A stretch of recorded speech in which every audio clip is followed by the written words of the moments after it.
જય શ્રી કૃષ્ણ મિત્રો. તો આજે આપણે હનુમાનજીએ ભીમનો અભિમાન દૂર કરવા શું પાઠ ભણાવ્યો હતો તે જાણીશું.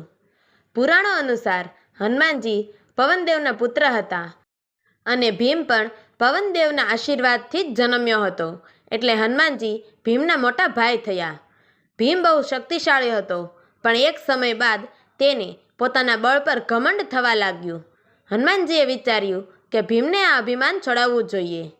એક દિવસ હનુમાનજીએ વૃદ્ધ વાનરનું રૂપ ધારણ કર્યું અને ભીમ જતો હતો એ રસ્તા પર પથરાઈને બેસી ગયા.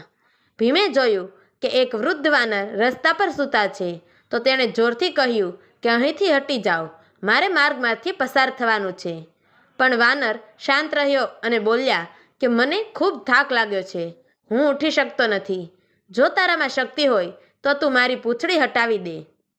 ભીમે વિચાર્યું કે એક સામાન્ય વાનરની પૂંછડી હટાવવી એ તો એક શિશુ જેવું સહેલું કામ છે. તેણે પૂંછડી પકડી અને પોતાની સંપૂર્ણ તાકાત લગાવી, પણ આશ્ચર્યજનક રીતે પૂંછડી જરા પણ ન ખસી. ભીમે ફરીથી દબાણ કર્યું, વધુ જોર લગાવ્યું, પરંતુ પૂરું બળ લગાવ્યા છતાં પૂંછડી ઊંચી પણ ન થઈ.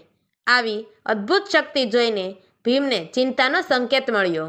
તેને સમજાઈ ગયું કે આ કોઈ સામાન્ય વાનર નથી. સાવચેત થઈ તે તરત જ વાનરદેવને વંદન કરી બોલ્યો કે કૃપા કરીને મને કહો, તમે કોણ છો? હનુમાનજીએ હસીને પોતાનું ખરું સ્વરૂપ બતાવ્યું. ભીમને તરત જ ખ્યાલ આવી ગયો કે આ તો તેના પોતાના મોટા ભાઈ હનુમાનજી છે. તે તરત જ નતમસ્તક થઈ ગયો અને પોતાના અભિમાન માટે ક્ષમા માગી. હનુમાનજીએ ભીમને શિક્ષાપૂર્વક કહ્યું કે બળ માનવી માટે મહત્વનું છે, પરંતુ તેની સાથે નમ્રતા અને વિવેક પણ હોવા જોઈએ. જે માણસ પોતાના બળનું અભિમાન રાખે છે તેનો અંત નિશ્ચિત છે. તું હંમેશા વિનમ્ર અને વિવેકી રહેજે. તારા બળનો દુરુપયોગ ક્યારેય કરતો નહીં. ભીમે હનુમાનજીની સલાહ સ્વીકારી અને નક્કી કર્યું કે તે ક્યારેય ઘમંડ નહીં કરે. આ રીતે હનુમાનજીએ ભીમને નમ્રતા અને સદ્બુદ્ધિનું મહત્વ સમજાવ્યું. તો મિત્રો, તમને અમારી આ વાર્તા પસંદ આવી હોય તો અમારી ચેનલને લાઈક કરજો, શેર કરજો અને આવી જ અવનવી વાર્તાઓ સાંભળવા માટે નીચે આપેલા બ્લેક બટનને ક્લિક કરી અમારી ચેનલને સબસ્ક્રાઈબ જરૂરથી કરજો.